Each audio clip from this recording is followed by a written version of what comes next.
سپوږمۍ د اسماني اجسامو څخه یو جسم دی چې د ځمکې سپوږمکۍ ګڼل کیږي. سپوږمۍ یوازینی جسم دی چې زموږ ځمکې ته رانږدې دی. خپل انتقالي حرکت د ځمکې پر شاوخوا اجرا کوي او د ځمکې سره یو ځای د لمر پر شاوخوا راڅرخي. د سپوږمۍ جسامت د ځمکې د کتلې 1/82 برخه ده او قطر یې 3476 کیلومترو ته رسیږي. د ځمکې د مرکز څخه یې منځنۍ فاصله 3,84,440 کیلومتره حساب شوې ده.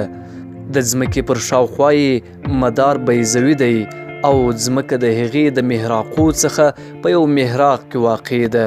حجم یې نسبت و ځمکې ته 49 ځله کوچنی دی. وضعي حرکت د خپل محور پر شاوخوا سر ته رسوي او محور یې پر مدار باندې د ځمکې پر استقامت عمود واقع شوی دی. نننۍ پلټنې داسې ښکاره کوي چې د سپوږمۍ په سطحه کې زیاتې لوړې او ژورې شته او په زیات ګمان به د ورغورځونکو د عمل په نتیجه کې د لاوا موادو د هغې په زیاترو حوزو کې ترسب کړی او دغه ډبرې د بزالت ډول څخه دي. د سپوږمۍ پر سطحه د 3000 شاوخوا په اندازه کې د ورغورځونکو خولې لیدل کیږي. سپوږمۍ هوا نه لري نو ځکه د ژوند کولو لپاره مناسبه نه ده. همدارنګه د جاذبې قوه 1/6 ځلې تر ځمکې کمه ده.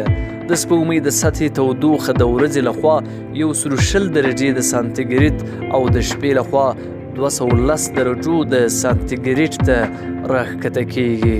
سپوږمۍ 3 ډوله حرکتونه لري: وضعي، د ځمکې سره د لمر پر شاوخوا او په ضمن کې د ټولې شمسي منظومې سره د یو مجهول کهکشان وخواته.